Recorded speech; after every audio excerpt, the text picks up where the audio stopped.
సాయంత్రం అయింది. జాహ్నవి శివశంకరం గారింటికి వచ్చింది. ఆయన ఇంట్లో లేరు. స్వాముల వారు వస్తే ఆయన దగ్గరికి వెళ్ళారని సీను చెప్పాడు. జాహ్నవి మెట్లెక్కుతుంటే అడుగులు ఎప్పటిలా ఉత్సాహంగా పట్టం లేదు. అవి రాజా గది వైపు వెళ్ళటం ఇష్టం లేని పని చేస్తున్నట్టుగా భారంగా కదులుతున్నాయి.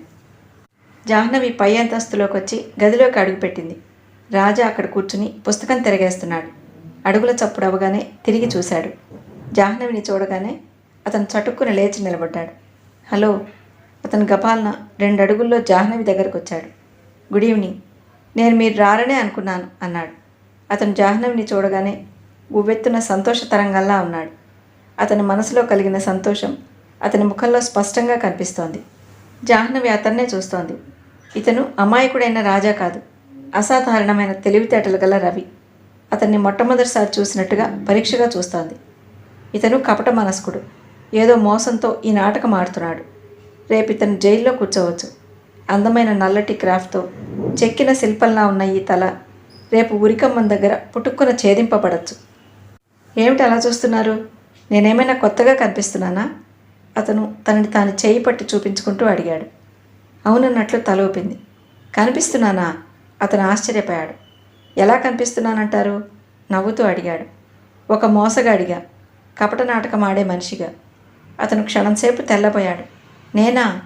అతని భుజాలు కొద్దిగా ఎగరేశాడు. బాప్రే, వస్తూనే ఈరోజు నా మీద ఏమిటి జోకు అన్నాడు మళ్ళీ నవ్వుతూ. జోక్ కాదు, పచ్చి నిజం. నువ్వు రాజావి కాదు. ఆ సంగతి నిర్ధారణ అయింది. అతని కళ్ళల్లోకి పెద్ద ఆనంద కెరటం తన్నుకు వచ్చింది. ఆ మాట నేను మొదటి నుంచి చెప్తూనే ఉన్నాను. మీరే వినలేదు. అమ్మయ్య, ఇప్పటికి తెలిసిందన్నమాట. నేను రవినని ఇప్పుడైనా ఒప్పుకుంటారా? నువ్వు రవివి కూడా కాదు అంది. జాహ్నవి మాటల్లో ఆ తీవ్రతకి అతను చకితుడైనట్లు వెనక్కి తగ్గాడు. నేను రవినే కాదని ఎవరన్నారు? నువ్వు నిజంగా రవివే అయినట్లయితే నువ్విచ్చిన అడ్రస్ దగ్గర ఆ పన్నాలాల్ అనే ఆయన ఉండేవాడు. ఆయన అక్కడ లేనే లేడు. ఏమిటి? ఎలా ఉంటాడు? నువ్వు కరెక్ట్గా నీ గురించి చెప్తేగా. మమ్మల్ని మోసం చేయడానికి ఏదో ఒక అడ్రస్ చెప్పావు. అక్కడ వాళ్ళు లేరు. అసలు ఆ పేరు గల వాళ్ళే ఆ ఇంట్లో ఇప్పుడు లేరట.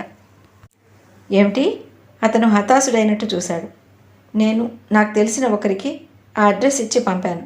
వాళ్ళెవరూ లేరు. ఇప్పుడేమని చెప్తావు? నువ్వు పిచ్చివాడివి కాదు, రాజావి కాదు. ఈ 2 విషయాలు ధ్రువపరచబడ్డాయి. నిజం చెప్పు. నువ్వెవరివి? రాజాలా ఎందుకు ఇలా వచ్చావు? జాహ్నవి నిలదీసినట్టుగా అడిగింది. మీరేమంటున్నారో నాకు తెలియటం లేదు. అతను తికమక పడినట్లుగా కంగారుగా చూశాడు. జాహ్నవి కోపంగా గట్టిగా అంది. చాలించు నీ నాటకం. నేను ఈ సంగతి చెప్పడానికే వచ్చాను. నువ్వు రోగగ్రస్తుడివి కాదు. కాబట్టి ఇక నీతో నాకు పని లేదు. నీ విషయం శివశంకరం గారి లాయర్ల ద్వారా పోలీసుల చేతికి వెళ్ళింది. నువ్వెవరో వాళ్లే తేలుస్తారు. నువ్వు సుస్థి మనిషివి కాదని, నువ్వేదో నాటకంతో ఈ ఇంట్లో చేరావని తేలిపోయింది. ఇక నీ మీద నాకు ఎలాంటి ఆసక్తి లేదు. నువ్వెవరివో, ఆ రాజాని ఏం చేశావో, ఈ ఇంట్లో ఎందుకు చేరావో అదంతా శివశంకరం గారు పోలీసులో చూసుకుంటారు. అదే చెప్పి వెళ్ళడానికి వచ్చాను. No no. జాహ్నవి నోటి నుండి వాడిగా వస్తున్న మాటలు ఒక్కొక్క తుపాకీ గుండులా తగిలినట్టుగా రవి బాధతో అరిచాడు. నో ప్లీజ్, నన్నేమీ అనకండి. నాకేమీ తెలియదు. అది నువ్వు పోలీసుల దగ్గర రుజువు చేసుకో విసురుగా అంది జాహ్నవి. అతను నిశ్చేష్టుడైనట్టు నిలబడిపోయాడు. అతని ముఖంలో జాహ్నవి రాగానే పొంగులా వచ్చిన సంతోషం ఎగిరిపోయింది. నిలువున పాలిపోయినట్లుగా అయ్యాడు. జాహ్నవి వెళ్ళబోయింది. అతను చటుక్కున ఒక అడుగు ముందుకు వేసి చేయి పట్టి ఆపాడు. ప్లీజ్ వెళ్ళకండి. నన్ను ఇలా వదిలేసి వెళ్ళకండి. మీరు వెళ్ళిపోతే ఇక్కడ నా మాట ఎవరు వినిపించుకోరు. నన్ను చిత్రవధ చేస్తారు. ప్లీజ్ వెళ్ళకండి. ఈ చిత్రవధ నుంచి రక్షించుకోవాలంటే నీకు నువ్వే సాయం చేసుకోవాలి. నేనేం చేయలేను. ఈ క్షణం నుంచి నీకు నాకు ఎలాంటి సంబంధం లేదు. నువ్వు ఏమైనా నాకు అనవసరం. జాహ్నవి అతని చేయి విదిలించేసింది. వెళ్ళబోయి ఒక క్షణం ఆగి హెచ్చరిస్తున్నట్టుగా అంది. నువ్వు అనవసరంగా అరిచి గోల్ చేసావా, పారిపోవాలని చూసావా, నీకు మళ్ళీ ఆ మంచమే గతవుతుంది. ఈసారి వీళ్ళ చేతుల్లోంచి నిన్ను ఆ భగవంతుడు కూడా రక్షించలేడు. కూర్చుని బాగా ఆలోచించుకో. ఇప్పటికైనా జరిగిందంతా ఏమిటో. నువ్వు రాజాగా ఈ ఇంట్లోకి శివశంకరం గారిని మోసం చేసి ఎలా వచ్చావో ఆ లాయర్లకి కానీ పోలీసులకు కానీ దాపరికం లేకుండా చెప్పాయి. అదొక్కటే నిన్ను ఈ బాధల నుండి తప్పించగలుగుతుంది. చూడు, శివశంకరం గారికి ఇంకా ఈ విషయం తెలియదు. ఆయన ఇంకా నువ్వు తన కొడుకు అని నమ్ముతున్నాను. ఆయనకి ఈ విషయం తెలిసిందా నిన్ను ముక్కలుగా కోసి కాకులకి గద్దలకి వేస్తారు. జాగ్రత్త. జాహ్నవి గిరుక్కున వెనక్కి తిరిగి గబగబా మెట్ల మీద నుంచి దిగి పరిగెత్తినట్టుగా వచ్చేసి కారులో కూలబడింది. కారు ఎలా స్టార్ట్ చేసిందో ఆమెకే తెలియదు. కారు రయ్యన గేటు బయటికి దూసుకువస్తూ ఒక స్కూటర్ని ఢీ కొట్టబోయి ఎంతో కష్టం మీద ఆగింది. ఆమె డ్రైవ్ చేస్తోంది. చీకటి పడటంతో వీధిలో లైట్లు వెలిగాయి. ఆమె కారు నడుపుతుంటే కళ్ళల్లో నీళ్లు తిరగసాగాయి. అతను మోసగాడని తెలిస్తే తనకెందుకు ఇంత బాధ వేస్తోంది? తనేమీ అతనికి సన్నిహితం అవ్వలేదే, అతని మీద ఆశలు పెట్టుకోలేదే. అయినా చాలా భరించలేనంత బాధగా ఉంది. అతను తన మాటలకి నిశ్చేష్టుడై చూడటం కూడా నటనే కావచ్చు. కానీ జాహ్నవి ఆ చూపు మరవలేకపోతోంది. ఆమె కళ్ళు తుడుచుకుంది. క్రమంగా తన మీద తనకే కోపం రాసాగింది. ఇడియట్, ఫూల్, ఏమిటి నీ బాధ? అసలు ఎందుకు ఇలా బాధపడుతున్నావు? ఇతను మైకేల్ కంటే అందగాడా? అరుణ్ కంటే గొప్పవాడా? కాదు కాదు, మనసు అరిచింది. మరెందుకు బాధపడుతున్నావు? అంతరాత్మ నిలదీసింది. ఏమో నాకు తెలియదు, విసురుగా అనుకుంది. తెలియదంటావే? సరిగ్గా నిర్మోహమాటంగా చెప్పు. జాహ్నవి చెప్పటానికి సిగ్గుపడుతోంది. ఆ రోజు అశోక్ వచ్చినప్పుడు అతను పారిపోతుంటే తను అతని నడుము పట్టుకుని ఆపిన దృశ్యం గుర్తుకు వచ్చింది. కాలు జారి క్రిందకి పడ్డప్పుడు ఆ పెనుగులాటలో అతను తన మీద పడ్డాడు. ఒక క్షణం తర్వాత ఇద్దరికీ ఆ సంగతి గుర్తుకొచ్చింది. నేను పారిపోను, ప్లీజ్ నన్ను వదులు. అతను బ్రతిమలాడుతున్న కంఠం ఆమెకి గుర్తుకు వచ్చింది. ఆమె నరాలు జివ్వున ప్రకంపన పొందినట్టే అనిపించాయి. తన చదువు, సంస్కారం ఏమైపోయాయి? తను అసలు ఇలా వ్యామోహితురాలు ఎలా అయింది? అతని నడకలో, మాటలో, కూర్చోవటంలో, నవ్వటంలో ఒక రకమైన మగసిరి ఉంది. తనకు తెలియకుండానే తనలో స్త్రీత్వం అతని ఆకర్షణకి గురైందా? థ్యాంక్ గాడ్, తను త్వరలోనే బయటపడింది. జాహ్నవి ఇంటికి వచ్చింది. ఎంత వద్దనుకున్నా రవి సంగతే గుర్తుకొస్తోంది. నో నో అంటూ అతను విభ్రాంతితో చూడటమే గుర్తుకొస్తోంది. జాహ్నవి పుస్తకం చదవటానికి ప్రయత్నించింది, కానీ సాధ్యం కాలేదు. పుస్తకంలో అతని ముఖమే కనిపిస్తోంది. జాహ్నవి లాభం లేనట్టుగా పుస్తకం పక్కన పడేసింది. పైకప్పు కేసి చూస్తూ పడుకుంది. నేను ఈ రాజా కోసం కానీ రవి కోసం కానీ ఈ కేసు చేతపట్టలేదు. శివశంకరం గారి కోసం ఆయనకి బాబాయ్ సాయం చేయాలనంటే ఈ కేసు చేపట్టింది. ఇది చివరికి ఏదేదో అయి ఇంకేదో అయింది. తన స్వతహాగా ఉండే జాగరూకతని విస్మరించింది. ఇది ఎలా జరిగిందో జాహ్నవికే అర్థం కావటం లేదు. ఈ క్షణం నుంచి ఆ రవి సంగతి నాకు అనవసరం. నేను అది ఎంత త్వరగా మర్చిపోతే అంత శ్రేయస్కరం. పక్కకి తిరిగి పడుకుని దిండులో ముఖం దాచుకుంది. జాహ్నవి ఎంత ప్రయత్నించినా నిద్రే పట్టలేదు. జనవరి 1 వస్తోంది. అరుణ్ ఆ రోజున హిమాయత్ సాగర్ దగ్గర కాటేజ్ బుక్ చేయించి ఫ్రెండ్స్ అందరికీ పార్టీ ఇస్తున్నాడు. జాహ్నవిని రమ్మనమని కోరాడు. జాహ్నవి తప్పక వస్తానని మాటిచ్చింది. ఇచ్చిన మాట తప్పవుగా అన్నాడు అతను. తప్పను అరుణ్, ప్రామిస్ అంది. Very good, I like you very much అన్నాడు. థ్యాంక్ యూ అంది. జాహ్నవి అరుణ్ ఇచ్చే ఆ పార్టీకి వెళ్ళటానికే నిశ్చయించుకుంది. ఎంతసేపు హాస్పిటలు, పేషెంట్స్. హఠాత్తుగా జీవితం మీద విసుగు పుట్టినట్లయింది. అరుణ్తో కలిసి సరదాగా గడిపితే మనసులో కలిగిన ఈ చికాకు తప్పించుకోవచ్చు అనుకుంది. 30న శనివారం రాత్రి బట్టలు బ్యాగ్లో సర్దుకుంటూ, పిన్ని, ఉదయమే అరుణ్ వస్తున్నాడు. నేను అతనితో హిమాయత్ సాగర్ వెళ్తున్నాను. అక్కడ అతని ఫ్రెండ్స్ కూడా చాలామంది వస్తున్నారు అంది. మాతల్లే, వెళ్ళు, తినడానికి ఏమైనా చేసివనా అందావిడ. వద్దు పిన్ని, అరుణ్ వంట వాళ్ళని అక్కడికి పంపిస్తున్నాడట. అక్కడ ఏర్పాట్లన్నీ బాగానే ఉంటాయి అంది. అరుణ్తో అతని ఫ్రెండ్స్తో కలిస్తే ఇక ఈ లోకల్లో ఇంకేమైనా పట్టనంత జల్సాగా ఆనందంగా కాలం గడిచిపోతుంది. అతని ఫ్రెండ్స్ అందరూ బాగా డబ్బున్న వాళ్లే. వాళ్ళు వ్యాపారం చేసేటప్పుడు కష్టపడటానికి పుట్టినట్లు నిద్రాహారాలు లేకుండా పనిచేస్తారు. ఇలాంటి పార్టీలు జరిగినప్పుడు కేవలం సుఖపడటానికే పుట్టినట్టు ప్రవర్తిస్తారు. జోక్స్, ఆటలు, పాటలు, డ్యాన్స్, పేకాట, నవ్వులు, కేరింతలతో ఆ ప్రదేశం హోరెత్తిపోతుంది. జాహ్నవికి ఎందుకో కానీ ఇలాంటి సందడి కావాలి అనిపించింది. ఉదయం పిన్ని లేపగా త్వరగా లేచింది. తలకి షాంపూ చేసుకుని స్నానం చేసింది. ఉదయం 8 గంటలకల్లా అరుణ్ కారు క్రింద బొయ్యి బొయ్యమని వినిపించింది. బాల్కనీలోకి పరిగెత్తిన జాహ్నవి అతనికి చెయ్యి ఊపుతూ ఇప్పుడే వస్తాను అంది. జాహ్నవి గబగబా దిగొచ్చింది. పింక్ కలర్ అమెరికన్ జార్జెట్ మీద ఎంబ్రాయిడరీ చేసిన చీర కట్టుకుని స్లీవ్లెస్ జాకెట్తో ఉన్న జాహ్నవి జుట్టు వదులుగా జడ అల్లుకుంది. ముత్యాల గొలుసు వేసుకుని చెవులకి టాప్స్ పెట్టుకుంది. అరుణ్ జాహ్నవిని చూడగానే ప్రశంసా దృక్కులతో. పింక్ కలర్ నీకు బాగా సూట్ అవుతుంది అన్నాడు. థ్యాంక్ యూ అంది. నువ్వు వచ్చే వరకు నాకు నమ్మకం లేదు సుమా అన్నాడు. వస్తానని ప్రామిస్ చేశానుగా. నా దృష్టిలో డాక్టరు వానా ఒకటే. వాళ్ళు వచ్చేది రాంది ఎవరికీ తెలియదు. జాహ్నవి నవ్వింది. దోవలో సుజాత సుధీర్ అనే మరో జంటని ఎక్కించుకున్నారు. అరుణ్ కారుకి టేప్ రికార్డర్ ఉంది. అరుణ్ దాన్ని ఆన్ చేశాడు. ప్రశాంతమైన ఉదయం, ఆహ్లాదకరమైన ఎండ, ఊరికి దూరంగా వెళ్తున్న సందడి లేని పరిసరాలు. జాహ్నవికి నిజంగా చాలా హాయిగా అనిపించింది.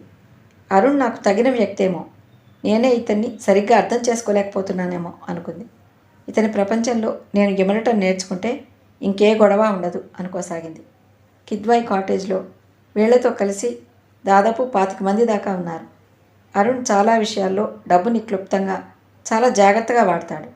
కానీ ఇలాంటి సమయాల్లో మాత్రం బాగా ఖర్చుకు వెనకాడని మనిషిలా ఖర్చు పెట్టేస్తాడు. అందుకని అందరిలోకి అరుణ్ అధికారం ఉన్న మనిషిలా ఉంటాడు. బ్రేక్ఫాస్ట్ తిన్నారు, ఫోటోలు తీసుకున్నారు, షటిల్ కాక్ ఆడారు, లంచ్ తిన్నారు, కూర్చుని పేకాట ఆడారు, కబుర్లు చెప్పుకున్నారు. సాయంత్రం అయింది. రికార్డ్స్ పెట్టారు. అందరూ జంటలుగా డ్యాన్స్ చేస్తున్నారు. జాహ్నవి అరుణ్తో డ్యాన్స్ చేసింది. ఉదయం నుంచి కబుర్లు, ఆటలు, పాటలు, నవ్వులు, కేరింతలతో టైమే తెలియనట్టుగా గడిచిపోతోంది. అర్ధరాత్రి అయ్యే వరకు మేల్కొని ఉండి సరిగ్గా 12 గంటలకి కొత్త సంవత్సరానికి స్వాగతం చెప్పడానికి సన్నాహాలు చేస్తున్నారు. చెవులు అదిరిపోయే బీట్తో మ్యూజిక్ వినిపిస్తోంది. రాత్రి 10 గంటలైంది. జాహ్నవి మధ్యలో ఒకసారి మళ్ళీ పినతండ్రికి ఫోన్ చేయడానికి వచ్చింది. తను ఎక్కడున్నా 2 గంటలకు ఒకసారి ఇంటికి ఫోన్ చేస్తూ ఉంటుంది. అది జాహ్నవి అలవాటు. ఫోన్ మోగగానే అవతల నుంచి పినతల్లి ఫోన్ ఎత్తింది. ఇంకా నిద్రపోలేదా పిన్ని అంది జాహ్నవి. పోలేదమ్మా. గంటకోసారి ఏముంటాయే అని పిన్ని విసుక్కుంటుంది. అయినా అలా అడగటం జాహ్నవికి అలవాటు. పిన్ని ఈసారి విసుక్కోలేదు. మీ బాబాయ్ ఇంట్లో లేరు అంది. శివశంకరం గారింటి నుంచి ఫోన్ వచ్చింది. వాళ్ళ అబ్బాయి రాజా లేడు, బ్లేడ్తో మెడని కోసుకుని బాత్రూంలో పడిపోయాడట. ఆత్మహత్యా ప్రయత్నమట. రాజా చావు బ్రతుకుల్లో ఉన్నాడు. పాపం కృష్ణమోహన్ కూడా ఊళ్ళో లేడట. తెలిసిన డాక్టర్ వాళ్ళుంటే చెప్పమని అడిగాడు ఆయన. ఏమిటి, ఎంతసేపు అయింది బాబాయ్ వెళ్ళి? ఇప్పుడే ఫోన్ వచ్చింది. అటు ఆయన వెళ్ళారు, ఇటు నువ్వు ఫోన్ చేశావు. జాహ్నవి ఫోన్ పెట్టేసింది. రవి మెడని బ్లేడ్తో కోసుకున్నాడా? ఆత్మహత్యా ప్రయత్నం చేశాడా? చావు బ్రతుకుల్లో ఉన్నాడా? జాహ్నవికి క్షణం క్రితం ఎంతో అందంగా హాల్లో నుంచి వినిపిస్తున్న బీట్ మ్యూజిక్ ఇప్పుడు వికృతంగా దెయ్యాల అరుపులా అనిపిస్తోంది. పాపం డాక్టర్ కృష్ణమోహన్ కూడా ఊళ్ళో లేడట. ఎవరైనా డాక్టర్ని చెప్పమని ఆయన ఫోన్ చేశాడు. జాహ్నవికి కళ్ళు తిరిగినంత పని అయింది. అందరూ మ్యూజిక్కి అనుగుణంగా డ్యాన్స్ చేస్తున్నారు. వాళ్ళెవరూ ఈ లోకంలోనే లేరు. అరుణ్ కూడా సుజాతతో కలిసి డ్యాన్స్ చేస్తున్నాడు. జాహ్నవి ముఖాన చిరుచెమటలు పట్టాయి. టేబుల్ మీద పడేసిన కారు తాళాలు తీసుకుంది. వెంటనే బయటికి వచ్చింది. కొద్దిగా వెన్నెలగా ఉంది. జాహ్నవి కారు స్టార్ట్ చేసింది. రయ్యని యువతలకు వచ్చేసింది. అర్ధరాత్రి అవుతోందేమో. వీధులన్నీ నిర్మానుష్యంగా ఉన్నాయి. రోడ్డు మీద అక్కడక్కడ కూడా కొత్త సంవత్సరాన్ని ఆహ్వానించడం కోసం తాగి వీధుల్లో తిరుగుతున్న వ్యక్తులు కనిపిస్తున్నారు. జాహ్నవి యాక్సిలేటర్ మరింత నొక్కింది. రవి ఆత్మహత్య చేసుకున్నాడా? My God! జాహ్నవి నొక్కి పట్టింది. అతని ఆత్మహత్యకి తను కూడా బాధ్యురాలా? కారు బాణంలా దూసుకువచ్చి శివశంకరం గారి ఇంటి ముందు ఆగింది. ఆ ఇల్లంతా లైట్లు వేసి ఉన్నాయి. జనం చాలామంది ఉన్నారు. కారులు చాలా ఆగి ఉన్నాయి. జాహ్నవి గబాల్న కారు ఆపి పరిగెత్తుకుంటూ ఇంట్లోకి వచ్చింది. తూనీగల మెట్లెక్కి పైకి రవి గదిలోకి వచ్చింది. అక్కడ ఒక డాక్టర్ నర్సు సాయంతో రవి కంఠానికి రక్తం రాకుండా ఆపటానికి బ్యాండేజ్ చేయడానికి ప్రయత్నిస్తున్నారు. మంచం మీద రవి స్పృహ లేకుండా పడున్నాడు. రవి బట్టలు రక్తంతో తడిసిపోయాయి. పక్కంతా తడిసిపోయింది. బాత్రూమ్ నుంచి అతన్ని తీసుకువచ్చారు కాబోలు. అక్కడంతా రక్తం పడింది. జాను, నువ్వెట్లా వచ్చావమ్మా అన్నారు రంగనాథం గారు ఆశ్చర్యంగా. జాహ్నవి ఆయన మాటను వినిపించుకోలేదు. అసలు అక్కడ ఉన్న ఇంకెవరి ఉనికిని గుర్తించనే లేదు. డాక్టర్కి తనను తాను పరిచయం చేసుకుంటూనే రవి చేతిని అందుకుని పల్స్ చూసింది. అది చాలా వీక్గా ఉంది. ఉస్మానియాకి తీసుకువెళ్తున్నా అన్నాడు ఆయన. నో. జాహ్నవి గబాల్న అక్కడున్న ఫోన్ తీసి నంబర్ డయల్ చేసింది. రమా నర్సింగ్ హోమా? నేను డాక్టర్ జాహ్నవిని మాట్లాడుతున్నాను. వెంటనే అంబులెన్స్ పంపండి. అంబులెన్స్తో ఆక్సిజన్ పంపండి. సూసైడ్ కేసుని అడ్మిట్ చేయాలి అంటూ శివశంకరం గారి ఇల్లు అడ్రస్ చెప్పింది. నేను ఉస్మానియాకి తీసుకువెళ్ళాలని అనుకుంటున్నాను అన్నాడు doctor. Thank you very much for your kind help. ఇతను నా పేషెంట్, నేను వచ్చాను, ఇతని సంగతి ఇక నేను చూసుకోగలను అంది. శివశంకరం గారు ముందుకొచ్చారు. జాను, డాక్టర్ గారిని నేను పిలిచానమ్మా అనబోయారు. జాహ్నవి ఆయన్ని వారించింది. అంకుల్, నేను సమయానికి లేను కాబట్టి ఆయన్ని పిలిపించారు. నేను వచ్చాను, ఇక ఆయన అవసరం లేదు. మంచం మీద కూర్చుని రవి చేయి అందుకుని పల్స్ చూస్తూ అంది. సీను, వీళ్ళందరినీ ఇక్కడ గుమికూడు వద్దని చెప్పు. పేషెంట్కి గాలి కావాలి, క్విక్ అంది. ఆ స్వరం అధికారయుతంగా ఉంది. ఆ క్షణంలో శివశంకరం గారు కూడా జాహ్నవిని కాదనలేకపోయారు. 10 నిమిషాల్లో అంబులెన్స్ హార్న్ వినిపించింది. అది శివశంకరం గారి ఇంటి ముందు ఆగగానే అందునుంచి కుర్రాళ్ళు స్ట్రెచర్ తీసుకువచ్చారు. జాహ్నవి సాయంతో వాళ్ళు రవిని దాని మీద పడుకోబెట్టి తీసుకువెళ్ళి అంబులెన్స్లో ఎక్కించారు. జాహ్నవి కూడా రవితో పాటు ఎక్కింది. ఆక్సిజన్ అతని ముక్కుపుటాలకి పెట్టింది. అంబులెన్స్ ముందు వెళ్తుంటే వెనక కారులో శివశంకరం గారు, రంగనాథం గారు, మరికొంతమంది ముఖ్యులు రాసాగారు. తెలతెలవారుతోంది. రమా నర్సింగ్ హోమ్ పై అంతస్తులో కుడివైపున ఉన్న గదిలో తెరిచి ఉన్న కిటికీలో నుంచి తూర్పు తెలతెలవారటం కనిపిస్తోంది. పిట్టలు కోకువ శబ్దం చేస్తున్నాయి. మెల్లమెల్లగా వస్తోంది నూతన దినం. జాహ్నవి రవి మంచం పక్కన కుర్చీలో కూర్చుని ఉంది. మంచం మీద రవి నిద్రమత్తులో ఉన్నాడు. అతని చేతికి గ్లూకోజ్ ఎక్కిస్తున్న ట్యూబ్ ఉంది.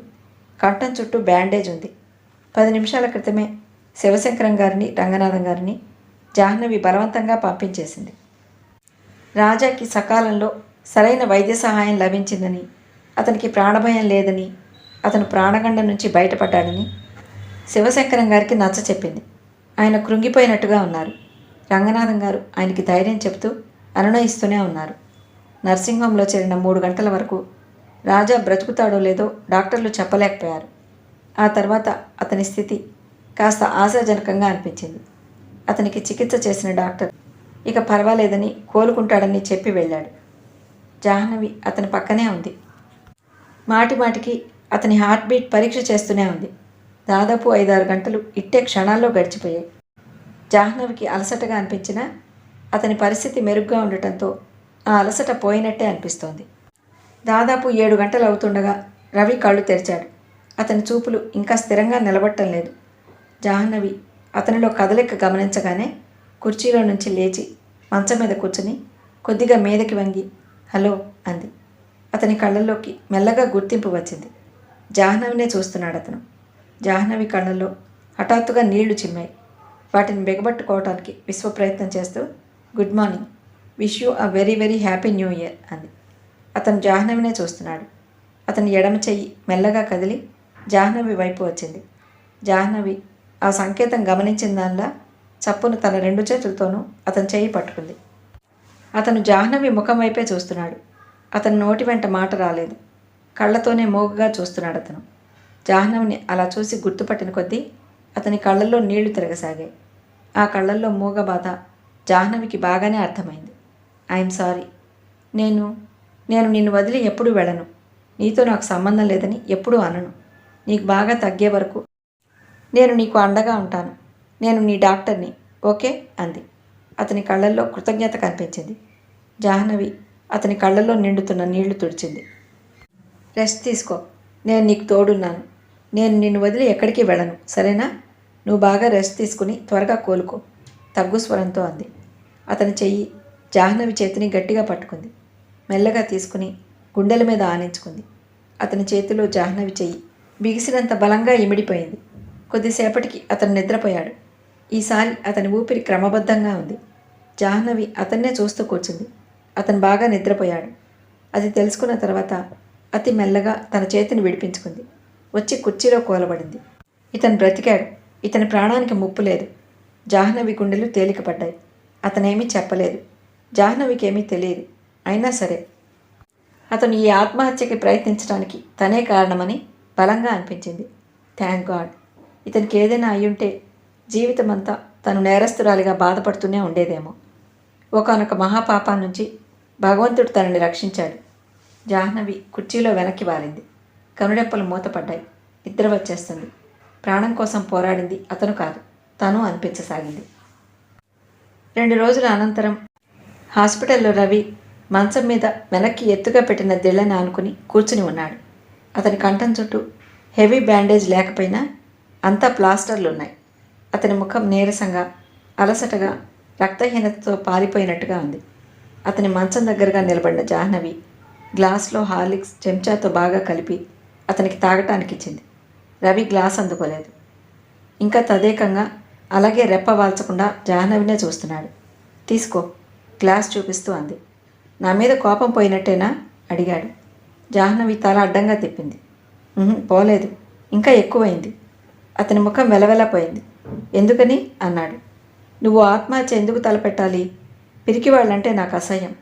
అతని పెదవుల మీద విరక్తి నిండిన చిరునవ్వు కదిలింది. అవును, ఆత్మహత్య పిరికివాళ్ల లక్షణమని నేను కూడా ఇదివరకు అలాగే నమ్మేవాణ్ణి.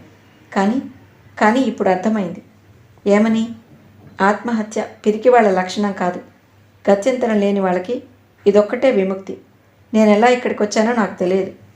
నువ్వు చెప్పింది నిజమైతే ఆత్మహత్య దానికి పరిష్కారం కాదు. నువ్వు ఎంత కష్టమైనా సరే భరించి నువ్వు మోసం చేయలేదని నిరూపించుకోవాలి. అతని పెదవుల మీద విరక్తి నిండిన చిరునవ్వు కదిలింది. అలాగే అనుకున్నాను, అందుకే పోరాడాను. ఈ సుడిగుండంలో నువ్వు ఒక్కదానివే నాకు చేయూతగా అనిపించావు. ఎలాగైనా సరే ఈ చేయూతని ఆధారం చేసుకుని ఈ సుడిగుండంలో నుంచి బయటపడాలని నేను పెనుగులాడుతున్నాను. కానీ నా దురదృష్టం, నీకు కూడా నా మీద నమ్మకం పోయింది. నువ్వు కూడా నేను మోసగాడినే అనుకున్నావు, ఛేదరించుకున్నావు, అసహించుకున్నావు. My God! ఆ రోజు నీ కళ్ళలో నా పట్ల అసహ్యం చూస్తే నా ప్రాణం ఎగిరిపోయినట్టే అనిపించింది. నువ్వు నాతో నీకేం సంబంధం లేదని నా మొహం మీద కొట్టినట్టు చెప్పి వెళ్ళిపోయావు. నేను కోపంతో వణికిపోయాను. ఆ క్షణంలో అందరినీ చంపేయాలనిపించింది. ఆ మేడ మీద నుంచి దూకి పారిపోవాలనిపించింది. లేచి పిట్టగోడ దగ్గరికి వెళ్ళాను. క్రింద ఆ ముసలాయన ఎవరితోనో మాట్లాడుతూ కనిపించాడు. వెనక్కి తిరిగి వచ్చేశాను. నాకు నీరసం వచ్చేసింది. ఈ ఇంట్లోంచి నేను పారిపోయినా ఈ ముసలాయన నన్ను పట్టుకుంటాడు. వీళ్ళ నుంచి నాకు ఇక విముక్తి లేదు. నేను పారిపోవడానికి ప్రయత్నించినా వాళ్ళు పట్టుకుంటారు. మళ్ళీ ఆ మంచానికి కట్టిపడేస్తారు. ఇప్పుడు నన్ను రక్షించే వాళ్ళు లేరు. ఆ మత్తుమందు, నిద్ర, మెలకువ రెండూ కాని నరకమైన పరిస్థితి. అదంతా మళ్ళీ మొదలు. అది నిదానమైన చావు. అంతకంటే ఈ ప్రాణం మీద తీపి వదిలేస్తే సరి. నా చావు ఇలా రాసిపెట్టి ఉందనుకున్నాను. వాళ్ళు నన్ను పెట్టే నరకం నుంచి తప్పించుకోవాలంటే ఇదొక్కటే మార్గం అనిపించింది. అతను ఆవేశం అణుచుకుంటున్న కంఠంతో చెప్పాడు. జాహ్నవి అతన్నే తదేకంగా చూస్తోంది. జాహ్నవిలో డాక్టర్ ఆ మాటలు వింటూ అతని ముఖంలో కనిపిస్తున్న బాధని కళ్ళతో పరీక్షగా చూస్తోంది. అందులో ఏమాత్రం నటన లేదని తెలుస్తోంది. జాహ్నవి మాట్లాడలేదు. నన్ను మీరు క్షమించినట్లేనా? జాహ్నవి జవాబు చెప్పలేదు. మౌనంగా అతని నోటికి హార్లిక్స్ గ్లాస్ అందించింది. చెప్పండి, నన్ను మీరు క్షమించినట్టేనా? హార్లిక్స్ తాగు. మీరు నన్ను క్షమించారంటే సంతోషంగా తాగుతాను. ఎందుకో తెలుసా? నాకు బ్రతకాలని ఆశ పుడుతుంది. ఈ ఊబిలో నుంచి బయటపడటానికి నాకు పోరాడే శక్తి వస్తుంది. నాకు తోడు ఉందనే కొండంత ధైర్యం కలుగుతుంది. హార్లిక్స్ తాగు. ఆ కంఠంలో ఎంతో అనునయం ఉంది. చెప్పండి ప్లీజ్, నేను అడిగిన మాటకు జవాబు చెప్పండి. జాహ్నవి క్షణంసేపు అతని వైపు చూసింది. తర్వాత చాలా ఖచ్చితమైన స్వరంతో అంది. నువ్వు నిర్దోషమనే నమ్మకం నాకు కలిగితే నేను తప్పకుండా నీకు అండగా ఉంటాను. అంతేకాదు, నా శాయశక్తులా నిన్ను ఇందులో నుంచి బయటికి లాగడానికి ప్రయత్నిస్తాను. Thank you very much. అస్పష్టంగా అన్న అతను జాహ్నవి చేయి పట్టుకుని హార్లిక్స్ గ్లాస్ నోటికి తీసుకున్నాడు. అతను ఒక్కొక్క గుక్క తాగుతూ మధ్య మధ్యలో జాహ్నవి వైపు చూస్తున్నాడు. తాగటం పూర్తయిన తర్వాత అన్నాడు. నేను నిర్దోషినే. ఈ నిజం ఈరోజు కాకపోతే రేపటికైనా బయటపడుతుంది. నేను మిమ్మల్ని మోసం చేయలేదు. ఆ విషయం మీకు తెలిసే క్షణం తప్పక వస్తుంది. అది రుజువు చేసి తీరుతాను అన్నాడు. ఆ క్షణమే గనక వస్తే నాకంటే సంతోషపడేవాళ్ళు ఇంకెవరూ లేరేమో అంది. ఉన్నారు. ఆ క్షణం వస్తే మీకంటే ఆనందపడే వ్యక్తి ఇంకొకరున్నారు అన్నాడు అతను. ఇంకెవరు? ఆతురతగా అడిగింది. ఇదిగో ఈ వ్యక్తే. తన గుండెల వైపు వేలు పెట్టి చూపిస్తూ నవ్వుతూ అన్నాడు. అలసిపోయి పాలిపోయినట్టు నా ముఖంలో ఆ నవ్వు తళుక్కన మెరిసినట్టుగా ఉంది. జాహ్నవి గుండె లయ తప్పినట్టుగా మళ్ళీ అనిపించింది. అతని చిరునవ్వు గమ్మత్తుగా, ఒక్కోసారి తనని తాకినట్టే ఉంటుంది. ఆ స్పర్శకి అంగాంగం పులకించిన అనుభూతి కలుగుతుంది.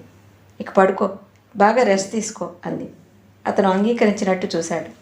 జాహ్నవి అతని గుండెల మీద చేయి ఆనిస్తూ అంది.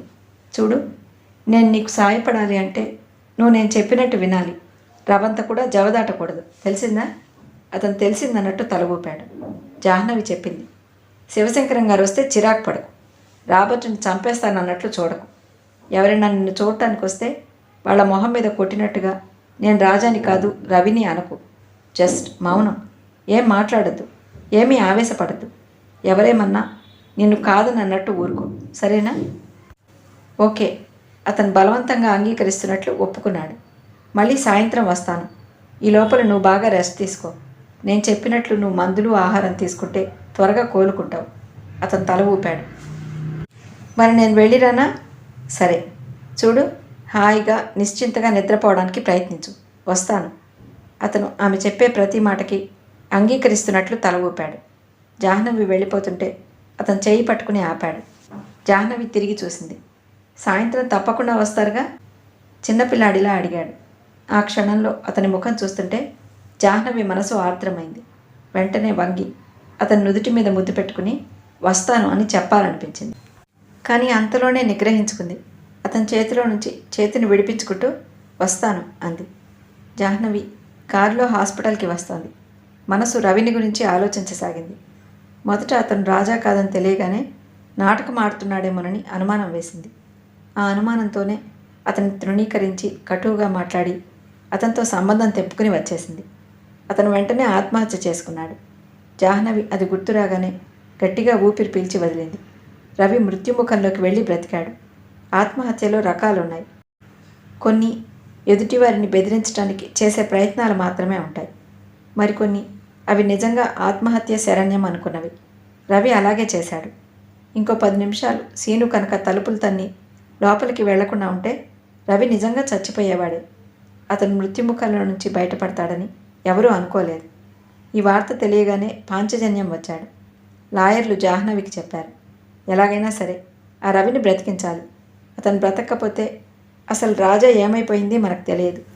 జాహ్నవి మిగతా డాక్టర్లతో కలిసి అతని ప్రాణం రక్షించడానికి ఎంతో పోరాడింది. రవికి కంఠం దగ్గర సూచర్స్ వేసి అతనికి వైద్యం చేసిన స్పెషలిస్ట్ గోవింద్ నాయర్ జాహ్నవి ఆతురత చూసి తమాషా చేస్తూ, who is this guy, anything special అన్నాడు. మామూలైతే జాహ్నవి చాలా నిబ్బరంగా అలాంటి మాటలను ఎదురు తిప్పికొట్టినట్టు మాట్లాడేది. ఈ పూట అలాంటి మాటలేమీ రాలేదు.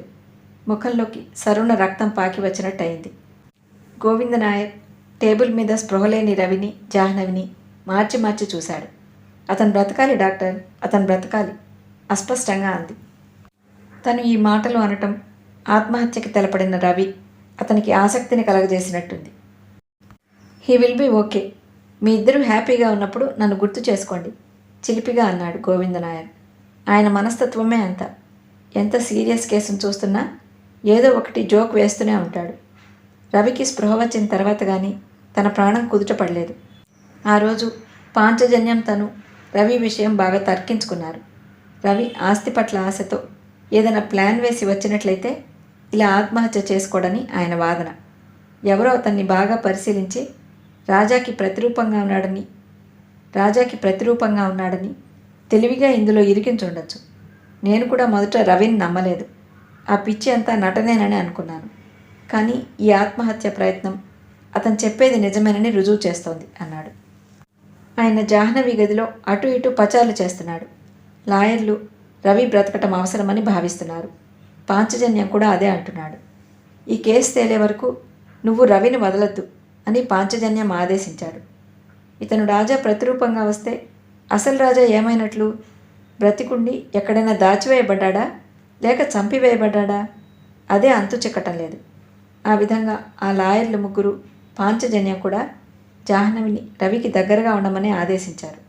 వాళ్ళు చెప్పిన మాటే కాదు, జాహ్నవి మనసు కూడా ఆదేశిస్తోంది. పాంచజన్యం ఆ లాయర్లు ముగ్గురు రాజా ఏమైపోయాడా అని రాజా కోసం ఆలోచిస్తున్నారు. వారి ఆలోచన అంతా రాజా గురించే ఉంది. తనకలా కాదు. తన దృష్టి అంతా రవి మీదనే కేంద్రీకృతమైంది. రవి నిజంగా నిర్దోషి అయితే అతన్ని ఇందులో నుంచి బయటికి లాగటానికి తాను శాయశక్తులా సాయం చేయాలి. రవి ఎవరు? అతను ఎందుకో కానీ తన ఉనికిని సగం చెప్పి సగం చెప్పలేనట్లుగా అనిపిస్తోంది. జాహ్నవి తనకి తాను నచ్చచెప్పుకోసాగింది. నేను డాక్టర్ని, ముఖ్యంగా సైకియాట్రిస్ట్ని. ఏ మనిషికి మానసికమైన ఒత్తిడి వల్ల బాధ కలుగుతుంటే అతనికి వైద్యం చేయటం, ఆ అలజడి నుంచి అతన్ని తప్పించటం నా కర్తవ్యం. రవి నేరస్తుడైతే అవ్వచ్చు కాక, డాక్టర్కి నేరస్తుడు నిర్దోషి, ఉన్నవాడు లేనివాడు, న్యాయాధికారి సంఘ విద్రోహి అనే భేదం లేదు. ఏ మనిషికి మానసికమైన అశాంతి ఉంటుందో ఆ మనిషికి డాక్టర్గా తను సహకరించాలి. అది తన బాధ్యత. రవి నేరస్తుడే అయితే ఆ నేరం ఎందుకు, ఎలాంటి పరిస్థితుల్లో చేశాడో తెలుసుకుని అతనికి అతని తప్పు తెలుసుకునేలా చేయాలి. అది తన ధర్మం. ఈ ధర్మంతోనే అతనికి సాయపడటానికి తను సిద్ధమవుతోంది. జాహ్నవికి రవి ముఖం గుర్తుకు వచ్చింది. అతని కళ్ళల్లో తన పట్ల ఎంత నమ్మకం, తను అతనికి సాయపడుతుందని విశ్వాసం. ఆ విశ్వాసం అతనికి అపారమైన మనోబలం ఇస్తుంది. ఆ మనోబలం ఉంటే అతనే ఈ చిక్కు సమస్యను తేల్చుకోవచ్చు. ఒక పక్క రవి, ఇంకో పక్క పాంచజన్యం, ఆ లాయర్లు. వాళ్ళు రవిని అంత తేలిగ్గా వదలరు. రవి నిర్దోషి అని తన మనసు చెబుతోంది. రవి పట్ల తనకి తెలియకుండానే ఆకర్షింపబడిన మనసు సరిగ్గా నిర్ణయం చేయలేకపోతోందేమోనని జాహ్నవికి భయం. అందుకే జాగ్రత్తగా ఉండాలని తనను తాను మరీ మరీ హెచ్చరించుకోసాగింది. నేను జీవితంలో ఇంతవరకు ఎదురైన ఎన్నో రకాల ఆకర్షణ నుండి తప్పించుకుంటూ వచ్చాను. ఎందుకంటే నా జీవిత ధ్యేయం ఏమిటో నాకు తెలుసు. నాకు వీలైనంత ఎక్కువగా నేను నా వృత్తికి న్యాయం చేకూర్చాలి. నా ఈ ధ్యేయం నాకంటే బాగా అర్థం చేసుకున్న వ్యక్తినే జీవితంలో తోడుగా తెచ్చుకోవాలి.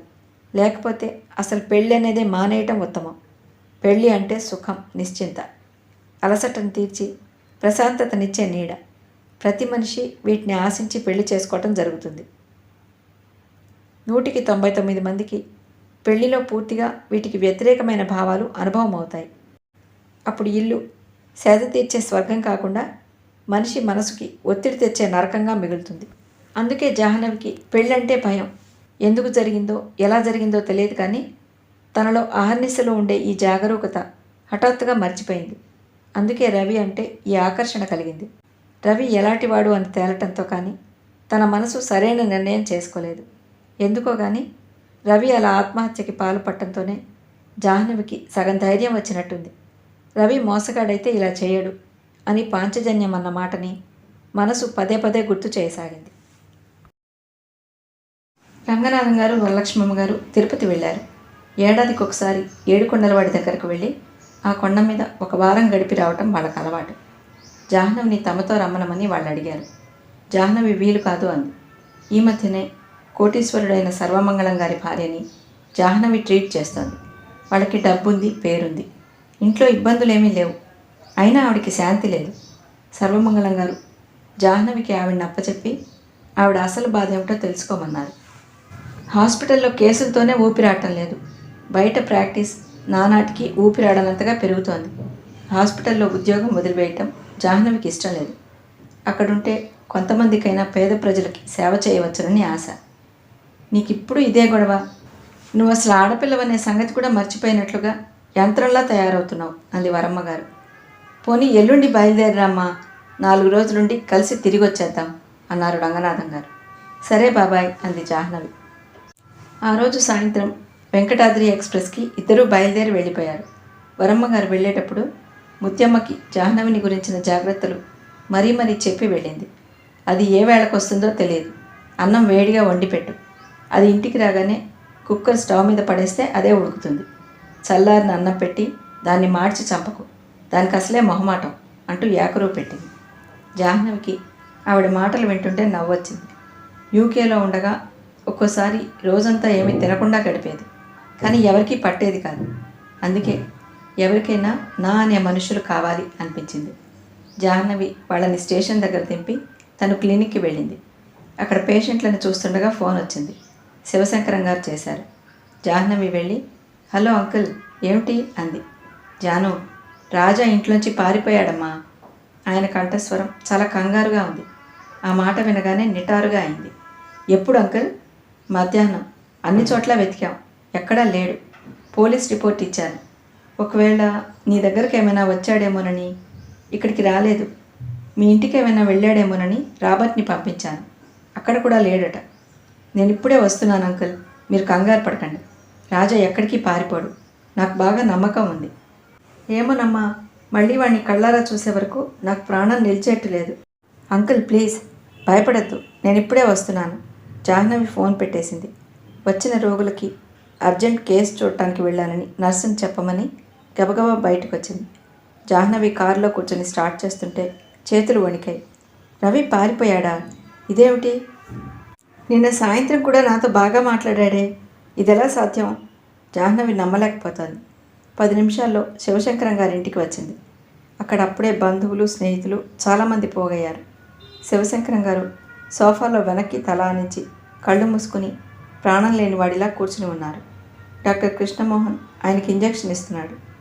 మీరు ఇలా ఆదుర్దా పడితే ఏం ప్రయోజనం లేదు అంటున్నాడు. ఆదుర్దా? నా జన్మకి అదొక్కటే మిగిలింది డాక్టర్. ఈ నరకం పడే కంటే కళ్ళు మూసుకుని ధైర్యం చేసి గుక్కడి విషం మిగటం నయమనిపిస్తుంది. పక్కనున్న బావమరిది భుజం మీద చేయి వేశాడు. ఏమిటి బాబా ఆ మాటలు అన్నాడు. నా బాధ ఏమిటో నీకు తెలియదు ప్రభాకరం. వాడికి మతిపోయినప్పటి నుంచి నేను నరకంలో వేగిపోతున్నాను. నేనేం చేస్తున్నానో నాకే తెలియటం లేదు. అది సహజమయ్యా. అంత అపురూపంగా కంటికి పాపలా చూసుకునే కొడుకు అలా అయితే ఎవరికి మాత్రం ధైర్యం ఉంటుంది చెప్పు అన్నాడు. అన్నయ్య, అసలు వదిన పోయినప్పటి నుంచి ఈ ఇంటికి శని పట్టింది. వాడు చూడబోతే అలా అయ్యాడు, నువ్వు చూడబోతే ఇలా సుస్థి మనిషివైపోయావు అంది చెల్లెలు. మీరు ధైర్యం తెచ్చుకోవాలి బాబు, కంపెనీ మేనేజర్ అన్నాడు. మీరు చేయగలిగినంత చేస్తున్నారు కదా. జీవితం అంటే ఇంతే. ఉన్నవాటిని అనుభవించనీయకుండా దేవుడు ఏదో ఒక బాధ పెడుతూ ఉంటాడు. జాహ్నవి అక్కడి నుంచి పైకి వచ్చింది. రాజా గది ఎప్పటిలాగానే ఉంది. అతను ఎలా తప్పించుకుపోయాడో ఎవరికీ తెలియదు. జాహ్నవి అతని గదిలో ఉత్తరం లాంటిదేమైనా ఉందా అని వెతికింది. ఏమీ లేదు. సీను జాహ్నవికి చెప్పాడు. బొంబాయి నుంచి ఎవరో పెద్ద డాక్టర్, బ్రెయిన్ స్పెషలిస్ట్ వస్తున్నట్టమ్మా. చిన్నబాబు గారి కోసం పెద్దయ్య గారు ప్రత్యేకంగా పిలిపిస్తున్నారట.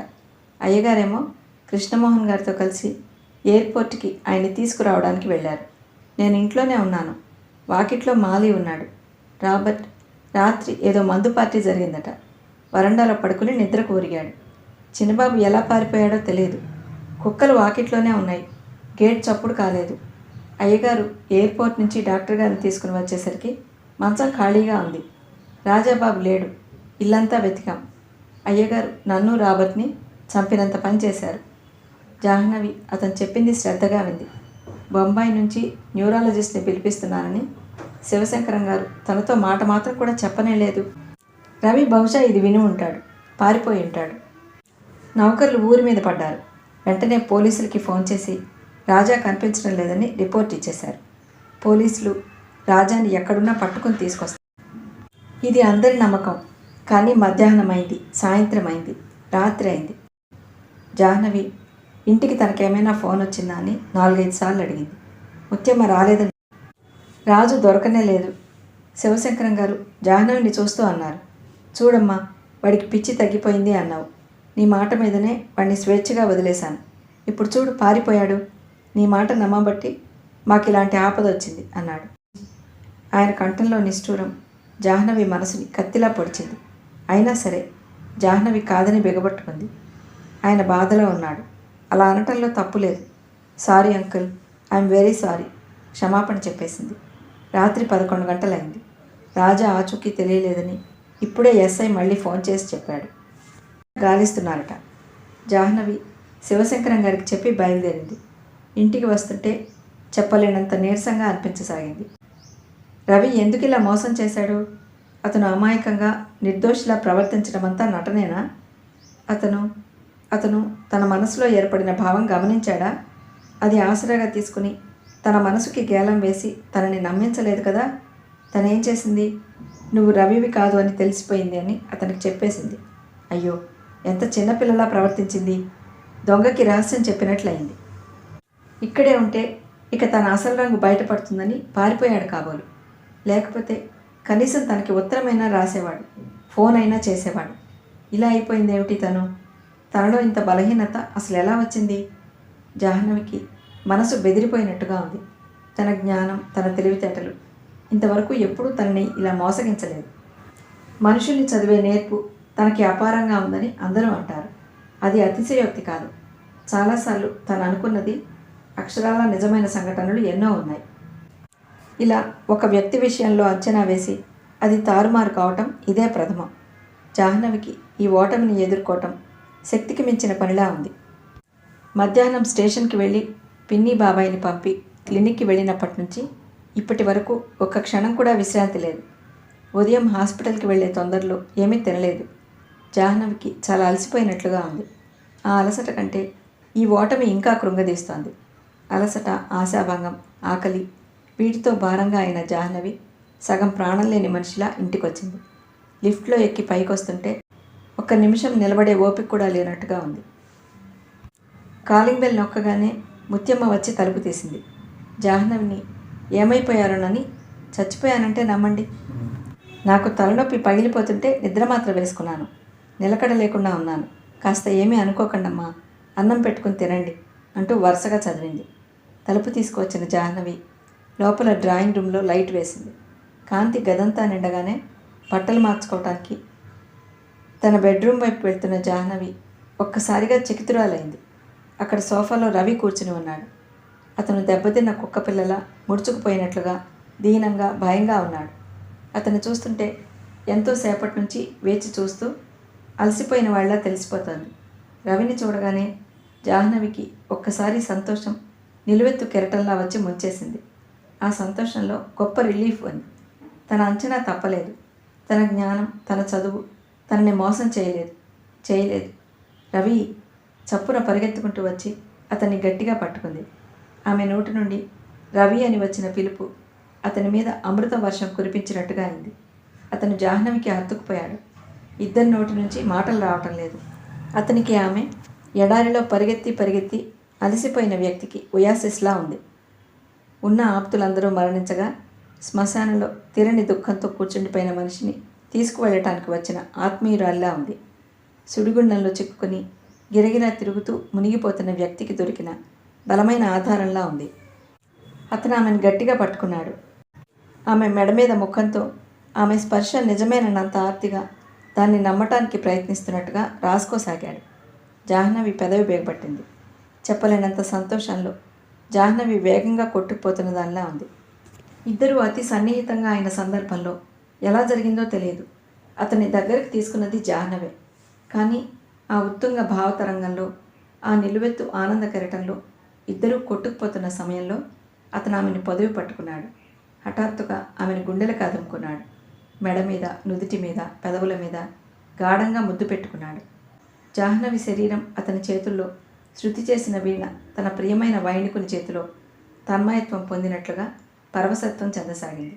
శరీరం, మనసు రెండూ ఏకమై అతి తేలిగ్గా మేఘమాలికల సుందర తీరాలకి, ఆనందపు టంచులకి ఎగిసిపోతున్నట్లుగా అనిపించసాగింది. అతని ఊపిరి ఆమె ముఖాన్ని, మెడని కాల్చివేస్తున్నంత వేడిగా సెగలు కక్కుతున్నట్టుగా ఉంది. కొద్దిసేపటికి జాహ్నవి ఒంటి మీద తెలివి వచ్చిందల్లా అతన్ని తోసేసింది. జాహ్నవి సుడిగాలిలో చిక్కుకుపోయిన చిగురుటాకులా కంపిస్తూ నిలబడింది. ఆ క్షణంలో అతను కోర్కెల కొలిమిలో కాలి నిగ్గుతేలిన బంగారంలా మెరిసిపోతున్నాడు. అతని ముఖం అంత దీప్తివంతంగా ఉండగా జాహ్నవి ఇంతకు ముందెప్పుడూ చూడలేదు. జాహ్నవి సోఫాలో కూలబడింది. ముఖాన్ని చేతుల్లో దించుకుంది. ఏమైంది తనకి? ఇదేమిటి ఈ తీయటి మైకం? ఇదివరకు ఎన్నడూ ఎరగదే. అరుణ్ దగ్గర కానీ, మైఖేల్ దగ్గర కానీ ఏనాడు తన మనసు ఇలా తనని తాను మర్చిపోయినట్లు వ్యవసత్వం చెందలేదే. ఆ క్షణంలో తను డాక్టర్ననే మాటే మరుపు వచ్చేసింది. జాహ్నవి తలెత్తి చూసింది. అతని ముఖంలో తొట్టుపాటు, కంగారు పోటీ పడినట్టుగా ఉన్నాయి. కళ్ళల్లో తప్పు చేశానా, తొందరపడ్డానా అనే పశ్చాత్తాపం స్పష్టంగా కనిపిస్తోంది. అతను ఒక అడుగు సోఫా దగ్గరగా వేసి ఆగాడు. మరుక్షణంలో మోకాళ్ళ మీద కూలబడి ఆమె ఒడిలో తలదాచుకున్నాడు. నేను నిజంగా పిచ్చివాడినేమో నాకు తెలియటం లేదు. నేను రాజానా, రవినా? నేను రవినే. నువ్వు కాదని అంటే నేను నిజంగా పిచ్చివాడినే అనుకుంటాను. నేను పిచ్చివాడినే అయితే వైద్యం చేయించుకుంటాను. జాహ్నవి, నేనెవరిని? రవినా, రాజానా? చెప్పు, ప్లీజ్ చెప్పు. నువ్వు చెప్తే నేను నమ్ముతాను. నా మీద నాకు నమ్మకం పోతోంది. అతని కంఠం భావోద్వేగంతో కంపించింది. జాహ్నవి అతని తల మీద చేయి వేసింది. అప్రయత్నంగా నిమిరింది. నాకు కొద్ది రోజులు టైం ఇవ్వు. నువ్వు రాజావో రవివో చెప్తాను. అంతవరకు నువ్వు తొందరపడకు. తొందరపడను, కానీ నాకు డాక్టర్లు అంటే భయం వేస్తుంది. వాళ్ళు నాకు బలవంతంగా మందులు ఇస్తారు. నా మాట వినరు. ఆ మందులు, ఆ ఇంజెక్షన్లు నేను భరించలేను. జాహ్నవి, నా వల్ల కాదు. నేను బాగానే ఉన్నానుగా. మళ్ళీ బొంబాయి నుంచి డాక్టర్ ఎందుకు వస్తున్నాడు? నేను రవినేనా లేక రవిని అనుకుంటున్నావా? ఇందులో ఏది నిజం? నేను రవిని అనుకుని రాజా అబద్ధం అనుకోవటమా? నాకు నిజంగా మతిపోతోంది. నేనెవరినో గట్టిగా నమ్మే శక్తి నాకు సడలిపోతోంది. అతని చేతులు జాహ్నవి చీర కుచ్చెళ్ళని గట్టిగా పట్టుకున్నాయి. నిజం చెప్పు, నువ్వు నా మనశ్శాంతి కోసం నన్ను రవినే అని అనటం లేదుగా? ఒక్కోసారి ఆలోచిస్తే నేను రవిని అని నువ్వంటే నేను ఊరుకుంటానని, శాంతిస్తానని నువ్వు అలా అంటున్నావా? నేను రాజానేనా? నాకు మతి చెలించి రవిగా ఊహించుకుంటున్నానా అనిపిస్తోంది. నా మనసు మీద నాకు నమ్మకం పోయింది. నువ్వే నా నమ్మకాన్ని. నువ్వు ఏది నిజమని చెప్తే అదే నిజమని శిరసావహిస్తాను. అతని తల జాహ్నవి ఒడిలో అశాంతిగా అటూ ఇటూ కదిలింది. అతని గొంతు వలలో చిక్కుకుని ఆ వల తాళని తెంపలేని సింహంలా నిస్సహాయంగా ఉంది. జాహ్నవి నల్లగా ఒత్తుగా ఉన్న అతని జుట్టుని గట్టిగా పట్టుకుంది. ఇంకో చేత్తో అతని గడ్డం పట్టుకుని పైకెత్తింది. చెప్పు, నేనెవరిని? అతను అడిగిన తీరుకి గుండెలు ద్రవించాయి. నువ్వు రవివే. నిజంగానా? అది కేవలం నా భ్రమ కాదుగా? కాదు కాదు, నువ్వు రవివే. నీలాగానే ఉండే రాజా ఏమయ్యాడో మనం వెతకాలి, దృఢంగా అంది. క్షణంసేపు జాహ్నవి ముఖం వైపే చూసిన అతను తర్వాత మెల్లగా మళ్ళీ ఒడిలో తలదాచుకున్నాడు. Thank you Janu, thank you. ఇంకా కొన్నాళ్ళు ఇలా ఉంటే నాకు నిజంగా పిచ్చి పట్టేట్టుంది అస్పష్టంగా అన్నాడు. అతని పరిస్థితి జాహ్నవికి అర్థమైంది. రాజా అనే పంజరంలో బంధింపబడిన అతని మనసు పోరాడి పోరాడి అలసిపోయి తను అసలు రవినేనా అని అనుమానానికి లోనవుతోంది. రవి అన్నది అక్షరాల నిజమే. అతను ఇలాగే ఇంకా కొద్ది రోజులుంటే అతనికి నిజంగానే మతిస్థిమితం తప్పుతుంది. ఆ పోరాటం అలాంటిది. ఇతను ఇంకా చాలా చాలా దృఢమైన మనస్కుడు. ఇతను చేసిన పోరాటం సామాన్యమైంది కాదు. అతనికి అనవసరంగా ఇచ్చే ఇంజెక్షన్స్, ట్యాబ్లెట్స్ అతని మనోబలాన్ని నీరసపరిచేస్తున్నాయి. ముందు భోజనం చేద్దాం పద, నాకు ఆకలేస్తోంది అంది. నాకు కూడా అన్నాడు అతను. జాహ్నవి భోజనం వడ్డించింది. అతను కూడా సాయం చేశాడు. ఇద్దరూ కలిసి భోజనం చేశారు. మధ్య మధ్యలో జాహ్నవి తినటం మర్చిపోయినట్లుగా అతని వైపు చూడసాగింది. ఏమిటి అన్నాడు అతను. జాహ్నవి ఉలిక్కి పడుతూ ఏం లేదు అంది. ఇంకోసారి అతని భోజనంలో కూరని జాహ్నవి వడ్డిస్తుంటే చూడకుండా జాహ్నవినే చూస్తున్నాడు. ఏమిటి అంది. అబ్బే ఏం లేదు అన్నాడు తడబాటుగా. ఇద్దరి మనసుల్లో ఒకటే భావం ఉంది. అది మూగ భాషగా ఒకరి కళ్ళల్లో మరొకరికి కనిపిస్తోంది. ఇంత క్రితం అలా సన్నిహితంగా అయింది మనిద్దరమేనా అనే భావం అది. భోజనం పూర్తయింది. గదిలో అటు ఇటు పచాలు చేస్తున్న రవి హఠాత్తుగా సోఫాలో దిండు ఒడిలో పెట్టుకుని కూర్చుని ఉన్న జాహ్నవి వైపు తిరిగి, జాను, నేను రవిని అని అనటం వల్ల కదా నాకు ఈ డాక్టర్ల బెడదా? అవును అంది జాహ్నవి. నేను రవినిగా కాకుండా రాజాలాగానే ప్రవర్తిస్తే అప్పుడు ఈ నరకయాత్ర నాకు ఉండదుగా? జాహ్నవి తలెత్తి చూసింది. కళ్ళు మెరిశాయి. ఉండదు అంది. ఓకే, నేను ఈ క్షణం నుంచి ఒక్క నీకు తప్ప మిగతా అందరి ముందు రాజానే. పాంచజన్యం గారు ఆ రాజా ఏమయ్యాడో తెలుసుకునే వరకు నేను రాజాగానే ప్రవర్తిస్తాను. గుడ్ అంది జాహ్నవి. రవి ఆలోచనగా చూస్తూ అన్నాడు. నన్ను ఎవరైతే తెలివిగా రాజాగా ఈ ఇంట్లోకి తోశారో వాళ్ళకి నేను రాజానే అంటే వాళ్ళ పథకం ఏమవుతుందో చూద్దాం. My God, very good. Jahnavi ఒడిలో దిండు విసిరేసి ఒక్క అంగలో పరిగెత్తుకుంటూ వచ్చి అతని చేయి గట్టిగా పట్టుకుంది. బ్యూటిఫుల్ ఐడియా, మాకెవరికి ఇంతవరకు తట్టనే లేదు సుమా అంది. అతను తన చేతిని గట్టిగా పట్టుకున్న జాహ్నవి చేతి వంక క్షణంసేపు తదేకంగా చూశాడు. తర్వాత ఆ చేయి పట్టి ఎత్తుతూ, నా ఈ దేవత ఇలా నాకు దగ్గరగా ఉన్నంతకాలం ఇక నేను దేనికి భయపడను, ఓకే అన్నాడు. ఓకే సంతోషంగా అంది జాహ్నవి. రవి వేలుతో ఫోన్ వైపు చూపించాడు. అయితే నేను ఇక్కడ ఉన్నానని మా డాడీకి ఫోన్ చేయి అన్నాడు. జాహ్నవి ఫోన్ దగ్గరకు వెళ్ళింది. ఫోన్ శివశంకరం గారే తీశారు. అంకుల్, రాజా ఉన్నాడు అంది. ఉన్నాడా? ఎక్కడా? ఆయన ఆదుర్దాగా అడిగాడు. ఇదిగో ఇక్కడే ఉన్నాడు, నేను ఇంటికి తీసుకొస్తున్నాను అంది. తెల్లవారింది. శివశంకరం గారు లేచి ముఖం కడుక్కుని టవల్తో ముఖం తుడుచుకుంటూ బాత్రూంలో నుంచి యువతలకు వస్తున్నారు. డాడీ అని పిలుపు వినిపించింది. ముఖం తుడుచుకుంటున్న ఆయన ఉలిక్కిపడి తలెత్తారు. ఎదురుగా రవి నిలబడి ఉన్నాడు. అతను ఎలాంటి చిరాకు లేకుండా అచ్చు రాజాలాగానే ప్రేమతో, అభిమానంతో, గౌరవంతో ఆయన్ని చూస్తున్నాడు. శివశంకరం గారు తలెత్తి చూడగానే గుడ్ మార్నింగ్ డాడీ అన్నాడు. సీను ట్రేలో కాఫీ తెస్తుంటే అతన్ని ఆపి ఆ ట్రేలో కాఫీ కప్పు తీసుకుని ఆయనకు అందించాడు. శివశంకరం గారు మతిపోయినట్టు చూస్తున్నారు. ఆయన ముఖంలో నమ్మలేని ఆనందం, అంతులేని భయం కూడా కనిపిస్తున్నాయి. ఆయన కళ్ళల్లో ఆందోళన, ఆనందం గమనించిన రవి అన్నాడు, ఏమిటి అలా చూస్తున్నారు డాడీ? నాకు పిచ్చి తగ్గిందా లేదా అని అనుమానపడుతున్నారా? నాకు తగ్గింది డాడీ. రాత్రి నేను ట్యాంక్ బండ్ మీద పడుండగా జాహ్నవి వచ్చి నన్ను చేయి పట్టి లేవదీసింది. నేను ఎక్కడున్నానో నాకు అర్థం కాలేదు. నేను రోడ్డు మీద పడి ఉండటం నమ్మశక్యం కానట్టు అనిపించింది. నేను మీరు ఏరియా అని అడిగాను. జాహ్నవి తన ఇంటికి తీసుకువెళ్ళింది. నా చేతికేవో ఇంజెక్షన్స్ చేసింది. జరిగిందంతా చెప్పింది. నేను నమ్మలేకపోయాను. ఆ ఇంజెక్షన్ ప్రభావం ఏమిటో కానీ రాత్రి నడవలేకపోయాను. నిద్ర వచ్చేసింది. అబ్బా, ఎంత గాఢమైన నిద్ర! ఎన్నో ఏళ్ళు నిద్ర లేనట్లుగా, ఎంతో పని చేసినట్లుగా అలసట. తెల్లవారేసరికి మెలకువ వచ్చింది. రవి ఆ గదంతా తిరుగుతూ అన్నాడు, నా ఇల్లు, నా వాళ్ళ మధ్యలోనే ఉన్నాను. థ్యాంక్ గాడ్ అనుకున్నాను. ఆయన నమ్మలేనట్లు రవినే చూస్తున్నారు. డాడీ, నేను మిమ్మల్ని బాధ పెట్టానట కదూ. నన్ను క్షమించండి. నేను తెలిసి చేసింది కాదు. I'm sorry. అతను అనునయంగా అంటుంటే శివశంకరం గారి కళ్ళ వెంట నీళ్లు బొటబొట కారాయి. డాడీ అప్రయత్నంగా అన్నాడు. రాజా ఆయన చేతులు చాచారు. రవి క్షణంలో సగం తటపటాయించిన మెరుపులా ఆ భావం కప్పిపుచ్చుకుని ఆయనకి దగ్గరగా వెళ్ళాడు. అప్పటికే ఒక అడుగు ముందుకు వేసిన ఆయన రవిని చేయి పట్టి దగ్గరకు లాక్కొని గాఢంగా గుండెలకి హత్తుకున్నారు. ఆయన కంఠం ఆవేశంగా, బాధాతప్తంగా, చిగురుటాకులా కంపించిపోతున్నట్టుగా ఉంది. నాయనా రాజా, జరిగిందంతా అబద్ధమని చెప్పరా? నువ్వు నా రాజావేనని, ఇది కల కాదని చెప్పయ్యా. నేను నరకంలో వేగిపోతున్నాను. ఒక్కోసారి ఆలోచిస్తే నేను పడుతున్న ఈ బాధంతా ఒక భయంకరమైన ఊహ అని అనిపిస్తుంది. చెప్పరా, ఇది నిజమే డాడీ అని చెప్పు, చెప్పు. ఆయన ఫిట్స్ వచ్చిన మనిషిలా తన మీద తనకి నమ్మకం లేనట్లుగా అలా అంటూనే ఏడ్చేశారు. రవికి కళ్ళల్లో అప్రయత్నంగా నీళ్లు తిరిగాయి. అతని గొంతులో ఏదో అడ్డుపడ్డట్టే అయింది. ఆయనని అనునయిస్తున్నట్లుగా ఏదైనా చెప్పాలని ఎంతగానో అనిపించినా అతను మూగగా చూస్తూ నిలబడ్డాడే తప్ప నోటి నుంచి ఒక చిన్న మాట కూడా రాలేదు. ఇలా కూర్చోండి. కొద్దిసేపటికి తనని తాను సంభాళించుకుంటూ అన్నాడు. ఆయన ముఖం నిండా చెమటలు కారిపోతున్నాయి. రవి ఆయనని చేయి పట్టి తీసుకువచ్చి మంచం మీద కూర్చోపెట్టాడు. తను మామూలుగా మాట్లాడటం ఆయనకి ఎంత ఆనందం, ఉద్రేకం కలగచేసిందో రవి చూస్తున్నాడు. మంచం మీద కూర్చున్న ఆయన ఆయాసపడుతున్నారు. ఊపిరి అందటం లేదు. రవికి భయం వేసింది. గబాలన వెళ్ళి అక్కడున్న డైరీ తీసి గబగబా నంబర్ వెతికి డాక్టర్ కృష్ణమోహన్కి ఫోన్ చేశాడు.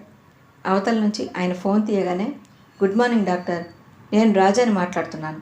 డాడీకి ఆయాసంగా ఉంది. ఊపిరి పీల్చుకోలేకపోతున్నారు. మీరు వెంటనే వస్తారా?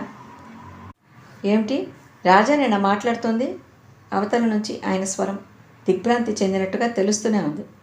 నేనే, రాజానే మాట్లాడుతున్నాను. రవి సీనుకి ఫోన్ ఇచ్చాడు. సీను నిజమేనని చెప్పాడు. అబ్బా, లేస్తూనే ఎంత వింతైన వార్త విన్నాను. ఇప్పుడే వస్తున్నా అన్నాడు ఆయన. 10 నిమిషాల్లో ఆయన కారు రానే వచ్చింది. రవి గబగబా మెట్లు దిగి వెళ్ళి ఆయనకి డోర్ తెరిచాడు. ఆయన ఇంకా విస్తుపోయినట్టే చూస్తున్నాడు. త్వరగా రండి డాక్టర్, డాడీ చాలా ఆయాసపడుతున్నారు. కృష్ణమోహన్ రాజాని యగాదిగా చూస్తూ, నిన్నిలా చూస్తుంటే నాకే హార్ట్ అటాక్ వచ్చేట్టుంది. ఆయనకి అస్తమా అటాక్ రావడంలో ఆశ్చర్యమే ఉంది అన్నాడు. సీను ఆయన మెడికల్ బ్యాగ్ పట్టుకున్నాడు. కృష్ణమోహన్ లోపలికి వచ్చాడు. గదిలో మంచం మీద శివశంకరం గారు ఊపిరి తీసుకోలేక విపరీతంగా ఆయాసపడుతున్నారు. ఒంటి నిండా చెమటలు దిగజారిపోతున్నాయి. నీ కొడుకుని అలా చూసేసరికి నువ్వు ఉద్రేకపడిపోయి ఉంటావు, అందుకే ఇలా వచ్చింది అంటూ సీను ఇచ్చిన పెట్టి తెరిచి గబగబా ఇంజెక్షన్ తీసి ఆయనకి అడ్రినలిన్ ఇచ్చాడు. ఇంజెక్షన్ ఇచ్చిన 10 నిమిషాలకి ఆయన ఆస్తమా కాస్త తగ్గింది. కృష్ణమోహన్ రవి వైపు చూస్తూ, ఇది వరకు మీ నాన్నకి ఆస్తమా చాలా కొద్దిగా ఉండేది. నీకు సుస్థి చేసిన తర్వాత ఈ ఆందోళన, హైరాణతో చాలా ఎక్కువైపోయింది. నీకు తగ్గిపోయిందిగా, ఆయనకి ఇది తగ్గచ్చు అన్నారు. ఎలా ఉంది? శివశంకరం గారిని అడిగారు. ఆయన ఆయాసం శాంతించింది. దేనితోనో పెద్ద యుద్ధం చేసి అలసిపోయినట్టుగా ఉన్నారు ఆయన. కృష్ణమోహన్ ఆయన చేయి తీసుకుని నాడి చూస్తూ, ఇంకేం పర్వాలేదు, నీ కొడుక్కి తగ్గిందిగా, ఇక ఆందోళన మానే, శాంతిగా నిద్రపో. డాక్టర్, కానీ ఆయన ఇంకా రాజా వైపు, ఆయన వైపు అయోమయంగా చూస్తూనే ఉన్నాడు.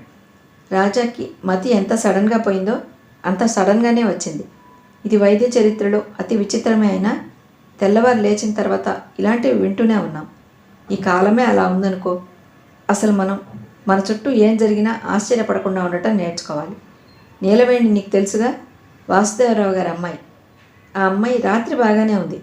భోజనానికి రమ్మని తండ్రిని పిలిచింది. తనే టేబుల్ మీద అన్నీ ఉంచింది. బెడ్రూమ్లోకి ఏదో పని మీద వెళ్ళింది. ఎంతసేపటికి రాదేమిటా అని వెళ్ళి చూస్తే మంచానికి అనుకుని కూలబడిందట. ప్రాణం పోయింది. హార్ట్అటాక్ కాదు, ఎలా పోయిందో తెలియదు. రాత్రంతా ఆ గొడవతో నిద్రపోలేదు. తెల్లారి లేచేసరికి రాజా ఫోన్ చేస్తే ముందు ఈ విపరీతాలు వినలేక నా గుండె ఆగిపోతుందేమో అనిపించింది. ఏమిటో కలికాలం. వస్తాను, ఆ వాసుదేవరావుని చూడాలి. 10 గంటలకి సత్యసాయిబాబా వస్తున్నారు, ఆయన దర్శనం చేసుకోవాలి అంటూ లేచారాయన. చూడు, రాజాకి ఎలా తగ్గింది అనేది మనం తల పగలగొట్టుకోవాల్సిన అవసరం లేదు. తగ్గింది అంతే. ఇక నువ్వు నిశ్చింతగా ఉండు.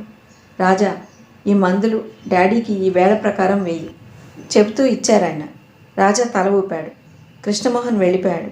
రవికి ఆయన్ని చూస్తుంటే అనిపించింది శివశంకరం గారు ఆందోళన నిండిన మనస్థితిలో ఉన్నారు. నిజానికి ఆయన దగ్గర డాక్టర్ గారు కాసేపు కూర్చుని ఇంకా ధైర్యం చెప్పాలి. ఆయనకి టైం లేదు. ఇప్పటి డాక్టర్లు అంతే, జెట్ విమానంలా దూసుకుపోతుంటారు. వాళ్ళకి క్షణం తీరుబడి ఉండదు. ఒక్క క్షణం వృధా చేయని వ్యాపారవేత్తకి ఈ డాక్టర్లకి రవంత కూడా తేడా ఉండదు. వ్యాపారవేత్తలు ప్రతి నిమిషాన్ని రూపాయలుగా ఎలా చూస్తారో వీళ్ళు కూడా అంతే. రవి డాక్టర్ని పంపి తిరిగి వస్తుంటే అప్పుడే వచ్చిన రాబర్ట్ ఎదురయ్యాడు. ఇద్దరు ఒకరిని ఒకరు చూసుకుంటూ అలాగే నిలబడిపోయారు. రాబర్ట్, బాగున్నావా? చిరునవ్వుతో అడిగాడు రవి. రాబర్ట్ కళ్ళు నమ్మలేనంత ఆశ్చర్యంగా పత్తికాయల్లా అయ్యాయి. నేను రాజాని, దెయ్యాన్ని కాదు అన్నాడు. ఇంతలో ఫోన్ మోగింది. రాజా వెళ్ళి తీశాడు.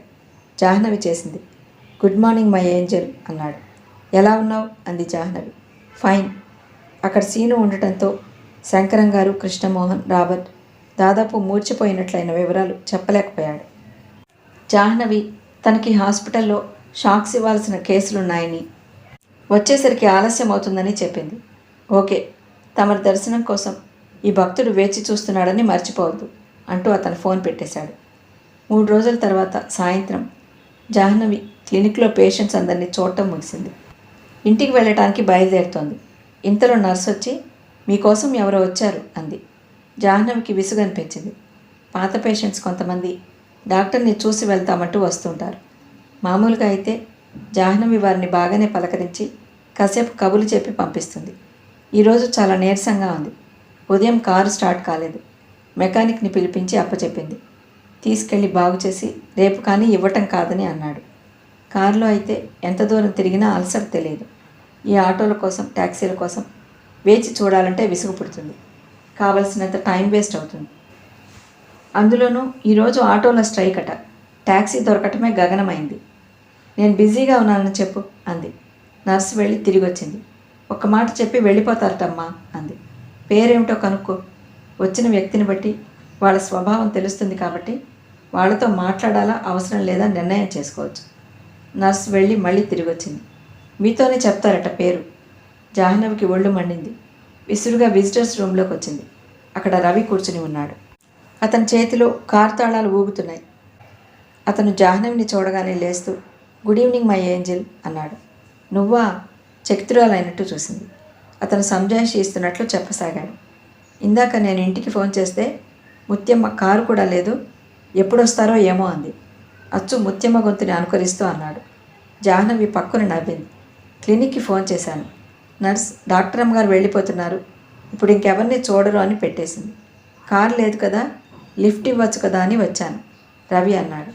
కారు తీసుకువెళ్తుంటే అంకుల్ ఏమీ అనలేదా? ఆయన ఏమీ అనలేదు.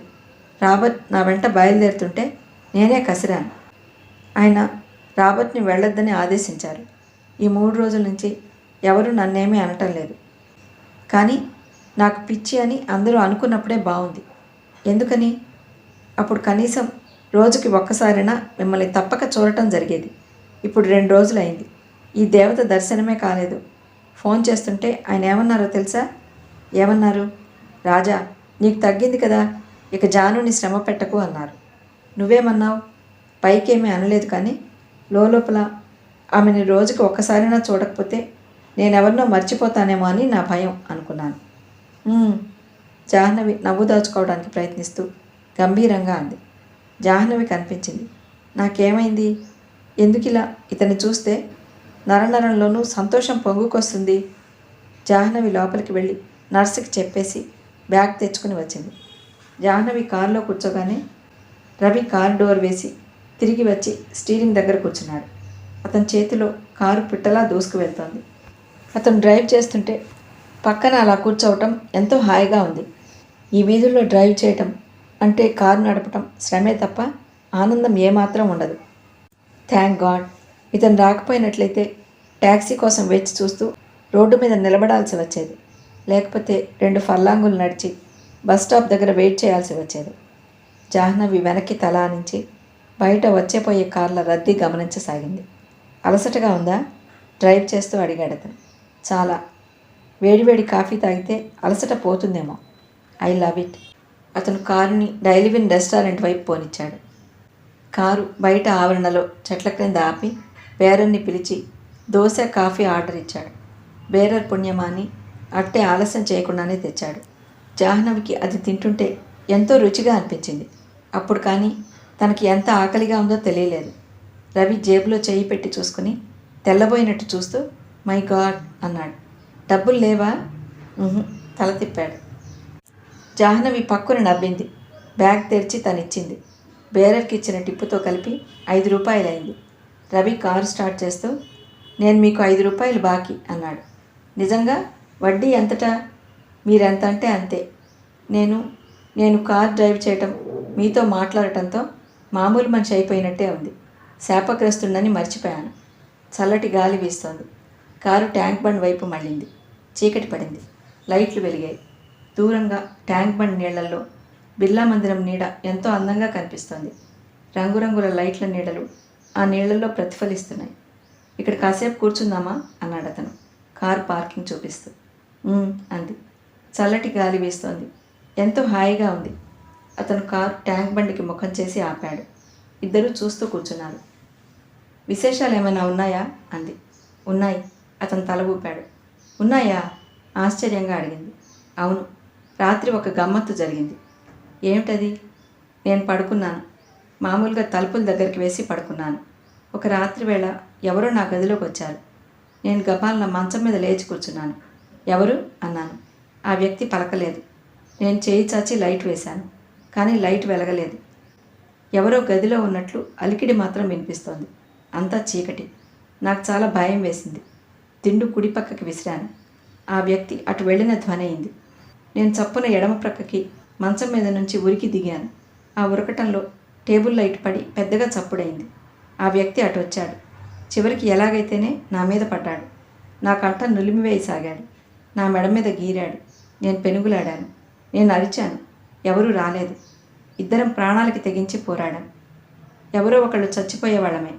కానీ ఇంతలో వాకిట్లో కారు హారన్ మోగింది. కుక్కలు లేచి మొరిగాయి. అది వినగానే అతను నన్ను వదిలి పరిగెత్తేశాడు. ఎటు పరిగెత్తాడో చూడలేదు. నాకు ఆ చీకట్లో దర్వాజా ఎటుందో తెలియలేదు. చివరికి నేను తలుపు తెరుచుకుని వచ్చాను. ఒక్క నా గది మినహా మిగతా అంతా ఇంటికి లైట్లున్నాయి. నేను చెమటలు కారుతుండగా క్రిందికి దిగొచ్చాను. హాల్లో శివశంకరం గారు, వాసు ఉన్నారు. అప్పుడే ఊరి నుంచి ఆయన బావమరిది పిల్లలు వచ్చారు. వాళ్ళు రావటం నా ప్రాణం రక్షింపబడటం అయింది. నాకు కలిగిన ప్రాణాపాయాన్ని శివశంకరం గారికి చెప్పాను. ఆయన పైకొచ్చి చూశారు. గదిలో లైట్లు వెలుగుతున్నాయి. నా టేబుల్ లైట్ మాత్రమే బల్బు పోయింది. నిద్రలో లైట్ వెలగకపోవటం వల్ల భయపడి ఉంటావు, అంతకంటే ఇంకేం లేదు అన్నారు. నేను పడుకున్నాను. టార్చ్ లైట్ తీసుకుని దిండు క్రింద పెట్టుకున్నాను. లైట్లు వేసే ఉంచాను. నిద్రపోతే ఆ అజ్ఞాత వ్యక్తి నా మీద మళ్ళీ పడతాడేమోనని నాకు భయం వేసింది. చీమ చిట్టుక్కుమంటే ఉలిక్కిపడి లేచి కూర్చుంటూ తెల్లవార్లు గడిపి తెల్లవారిన తర్వాత 9 గంటల వరకు నిద్రపోయాను. నేను లేచిన తర్వాత వాసు మీరు నా కోసం ఫోన్ చేసి హాస్పిటల్కి వెళ్ళారని చెప్పాడు. జాహ్నవి అతను చెప్పిన ప్రతి ఒక్క మాట అత్యంత శ్రద్ధగా వింది. నీకు కల కాదు కదా అంది. కాదు. కల అయితే ఈ గుర్తులు నా ఒంటి మీదకి ఎలా వస్తాయి అంటూ షర్టు గుండీలు విప్పాడు. జాహ్నవి వైపు తిరిగి తల వంచాడు. జాహ్నవి కారు టాప్ లైట్ వెళ్తూ అతని మెడ మీద గుండెల మీద పరిశీలించింది. మెడ మీద కమిలిపోయి ఉంది. అతని ఛాతీ మీద భుజాల మీద గీరుకుపోయిన చారలు కనిపిస్తున్నాయి. జాహ్నవి అలా పరీక్షించడంలో అతని తల జాహ్నవి గుండెలు కానింది. కల కాదు రవి, ఇది నిజమే. ఎవరో నిన్ను హత్య చేయడానికి చూశారు అంటోంది. ఇంతలో కారు బయట నుంచి వంగి ఎవడో వెరీ గుడ్ అనటం వినిపించింది. జాహ్నవి ఉలిక్కిపడి తలెత్తింది. అరుణ్ నిలబడి ఉన్నాడు. ఇంకెక్కడా కూర్చోవడానికి జాగా లేదా? అతని స్వరం కటువుగా ఉంది. అరుణ్, జాహ్నవి పాలిపోయిన ముఖంతో అంది. డాక్టర్గా పేషెంట్ని చూడటానికి ట్యాంక్ బండ్ దగ్గర చీకటి ప్రదేశం కావాల్సి వచ్చిందంటావు, అంతేగా? రవి లేచాడు. అతని షర్ట్ గుండీలు పెట్టుకుంటూ అరుణ్ వైపు చూశాడు. మిస్టర్, మాటలు మర్యాదగా రాని అన్నాడు. షటప్, అరుణ్ అరిచాడు. అతని కళ్ళు విస్ఫులింగాలు రాలుతున్నంత ఎర్రగా ఉన్నాయి. రవి చెరాలన డోర్ తెరిచి దిగబోయాడు. జాహ్నవి అతని చేయి పట్టి కంగారుగా ఆపింది. రవి, ఊరుకో. అరుణ్ అప్పటికే ఆ డోర్ని డామ్మని విరిగేటంత విసురుగా వేసేసి పెద్ద పెద్ద అంగలతో తన కారు వైపు వెళ్ళిపోయాడు. అతను కూర్చోగానే కారు రయ్యిన కోపంతో మండుతున్న తారాజువ్వలా దూసుకుపోయింది. అంత మర్యాద లేకుండా మాట్లాడుతున్నాడు. ఎవరతను అన్నాడు రవి. అరుణ్ అని గోపి ఫ్రెండ్. రంగనాథం బాబాయికి చాలా కావాల్సినవాడు. రవి తల తిప్పి జాహ్నవి వైపు చూశాడు. అయితే మాత్రం నీ పట్ల ఇంత అమర్యాదగా మాట్లాడతాడా? రవి కంఠంలో ఇంకా బిగబట్టుకున్న కోపం కనిపిస్తోంది. ఇంటికి వెళ్దామా అంది. రవి మాట్లాడలేదు. కారు స్టార్ట్ చేశాడు. జాహ్నవికి హఠాత్తుగా ఆ ట్యాంక్ బండ్ అందమంతా మాయమైనట్టుగా అయింది.